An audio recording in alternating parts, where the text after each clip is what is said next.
NBA reporter Tim Bontemps joins us now. And Tim, what more can you tell us about how Luka is approaching this first series with him as a Laker against the Timberwolves?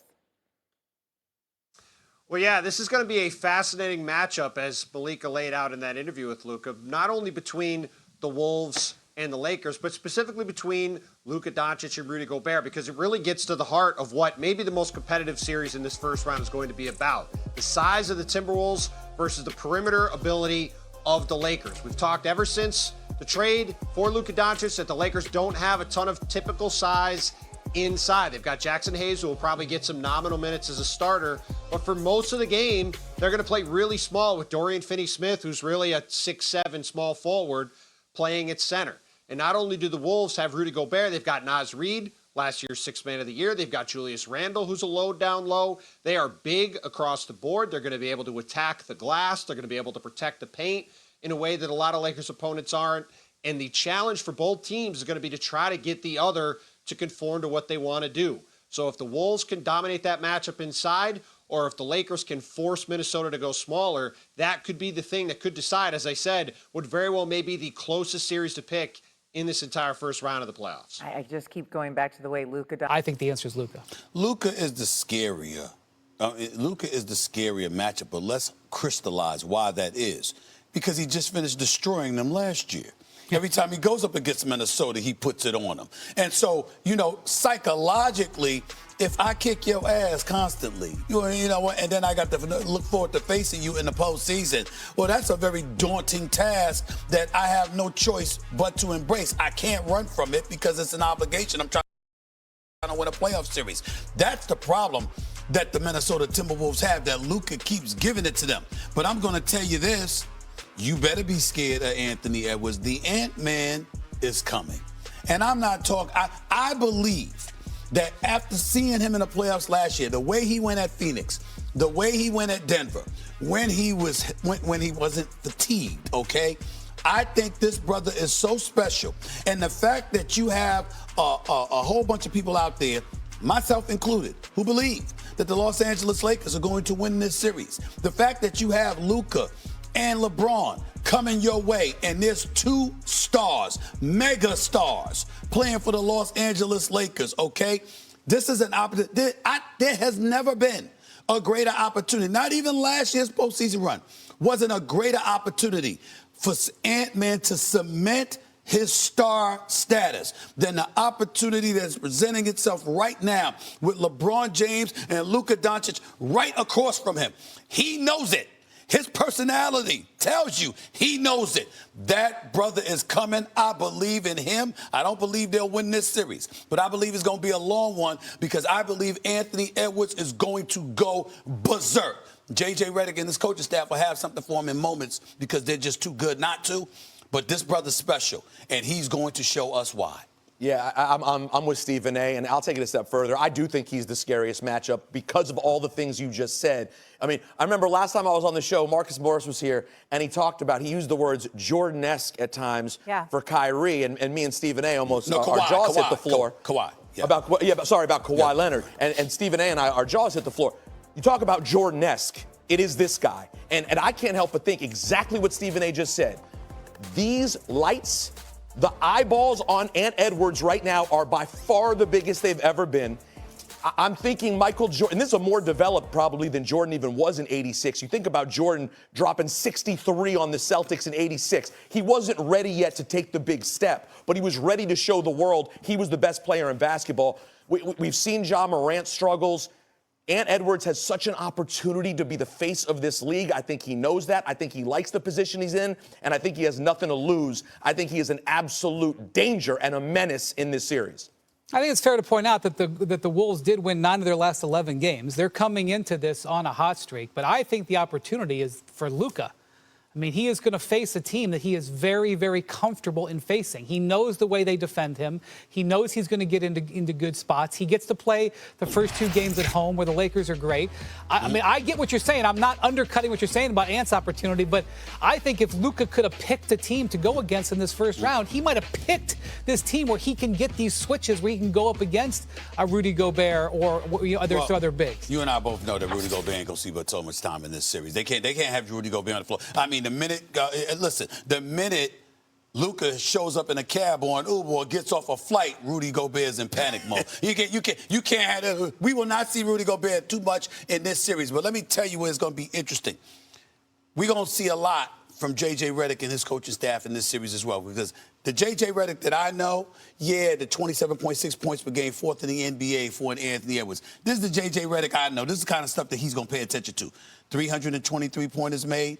Led the NBA. This is Ant-Man that we're talking about here. Usage rate, 31%. I'm looking career high, 39.5% from three-point range. Third best three-point percentage for a player who averages at least 25 points per game behind KD and Jokic. That's who we're talking about here in Ant-Man. So I'm looking at the usage rate and his willingness to shoot the three. J.J. Redick is going to look at something like that. He'll have a plan for it.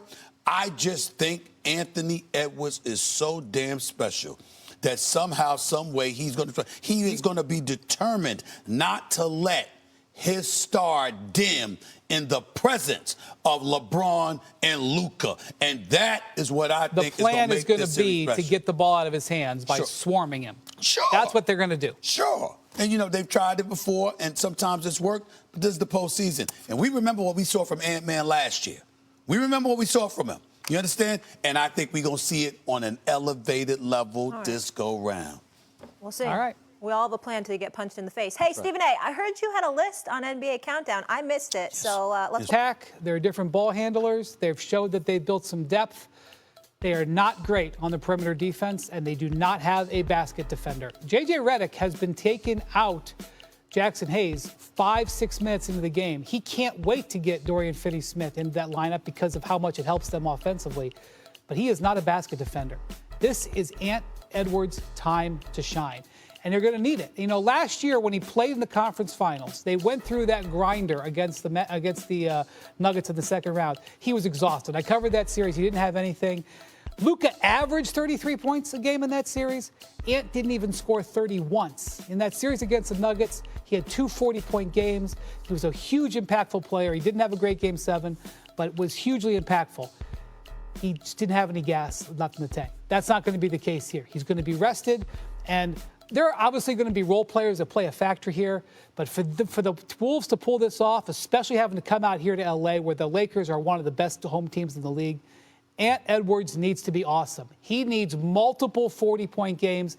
He needs to be the best player on the court, outplaying LeBron and Luka several times in this series if the Wolves are pulling this off.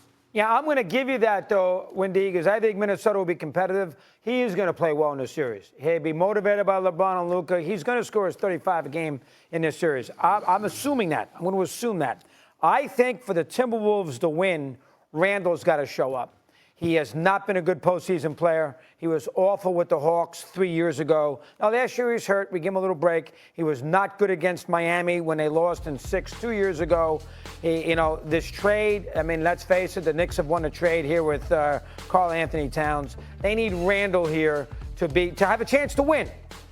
I'm assuming Anthony Edwards is going to be great. I'm assuming that. Now, if I'm wrong, you'll be right. Different case. I think he's going to score 35. He's going to get his points. Randall has to be really, really good. I'm not sure if he's capable. I think if he is really good, they got a chance to win. So I'm going to say Randall for Minnesota, the most important, for an upset. I think that Randall is important. I think that he will show up. I think that he'll produce to a degree, but I still think that Minnesota will lose this series. Having said that, I've said this before and I said it again. Anthony Edwards has arrived. This brother can be Jordan-esque. It is special to watch this brother play.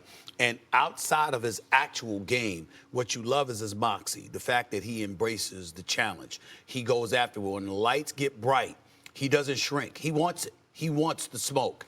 And certainly if that was the mentality that you had before, this ain't Kevin Durant as great as Kevin Durant is. This ain't KD with Booker and Beal. This isn't even Jokic, Murray. I'm talking about from a box office perspective, the sizzle.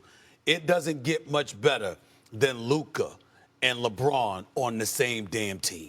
And you're going up against them, and you're the lone star on the Minnesota Timberwolves. I believe Anthony Edwards, this is his moment. Of all the moments that he has had, this is it right here. I think this brother is going to show up. I think he's going to show out. I think that he is going to average over 30 in this series. Now, J.J. Redick will do what he can because I think he's proven to be a damn good coach, and he's a Coach of the Year candidate. And Nate McMillan rather, and Scott Brooks and those guys on the bench. I mean, listen, he's got a great coaching staff, all of them. Any name that I didn't mention, I apologize. There's a few others over there that do a great job for him as well. But I'm telling you right now, it's hard to have an answer for Anthony Edwards, especially a motivated Anthony Edwards. He knows he can't show up in this series in Tinseltown, and you're the one that shrinks? Nah, he ain't built like that. He's showing up. You know, Ant Edwards led the NBA in three-pointers made this year. Yeah. That was not something I saw come at the beginning of the year. So the three-pointer is big. And, you know, the three-pointer is important for LA, too, particularly with their role players because of the way that J.J. Redick wants. Rồi, móc tiếp.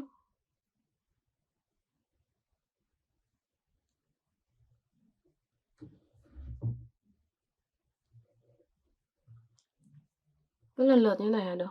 Mình sẽ móc vòng quanh nhé, móc vòng quanh.